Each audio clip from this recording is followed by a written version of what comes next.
बिस्मिल्लाहिर्रहमानिर्रहीम। आज हमारा जो बायोलॉजी का टॉपिक है वो है एंडोसाइटोसिस एंड एक्सोसाइटोसिस। तो बेसिकली एंडोसाइटोसिस और एक्सोसाइटोसिस जो है ये ट्रांसपोर्ट के टर्म्स हैं जो बॉडी में मटेरियल की मूवमेंट होती है।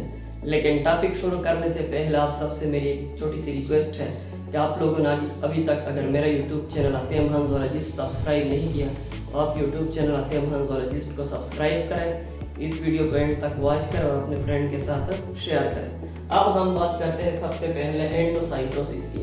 तो एंडोसाइटोसिस में क्या होता है? Endocytosis is a process. Endocytosis वो अमल होता है आप कैप्चरिंग, जो केच लेता है, जो रख लेता है आ सब्सटेंस चीजों को और पार्टिकल या ज़रात को फ्रॉम आउटसाइड बाहर से द सेल फुली में बाय इनगल्फिंग। इनगल्फ कहते हैं निगलने को, यानी निगलता है it with the cell membrane, यानी जो उसकी सेल मेम्ब्रेन है या उसकी झिल्ली है या पर्दा है उसके अंदर। तो आप इसको देख सकते हैं, ये क्या है? ये एंडोसाइटोसिस का डायग्राम है। इसमें ये पार्टिकल है वो क्या होते हैं सरफेस के साथ आ जाते हैं, तो ये क्या करते हैं स्लाइडली उसको क्या करते हैं इनगल्फ करता है और मेम्ब्रेन से फिर अलग होकर सेल के अंदर चला जाता है। तो इसको कहते हैं एंडोसाइटोसिस। और इसका बिल्कुल उलट या इसके बिलमुकाबिल जो प्रोसेस है वो है एक्सोसाइटोसिस। एक्सो कहते हैं बाहर को, यानी इसमें क्या होता है सेल से बाहर जो मटेरियल है उनकी मूवमेंट होती है। Exocytosis describe the process.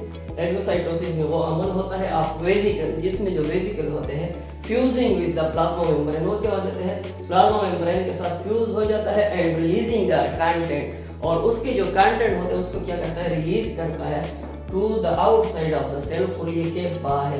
तो ये क्या है एक्सोसाइटोसिस का जो डायग्राम है, इसमें आप देख सकते हैं कि ये क्या है, एक सेल है उसकी जो मटेरियल है वो आहिस्ता आहिस्ता सेल मेम्ब्रेन के साथ आ जाता है, उसके साथ चिमड़ जाता है और फिर आखिर में क्या होता है उसको रिलीज कर देते हैं। तो एंडोसाइटोसिस और एक्सोसाइटोसिस नाम से भी जाहिर है, एंडो कहते हैं अंदर को, उसमें जो मटेरियल होते हैं वो सेल के अंदर जाते हैं, और एक्सोसाइटोसिस में बाहर जाते हैं। तो आई होप इंशाल्लाह आपको आज के लेक्चर की बेहतर समझ आई होगी। फिर भी ऐसा कोई स्टूडेंट है जिसके जहन में कोई भी क्वेश्चन हो तो वो कमेंट सेक्शन में अपना क्वेश्चन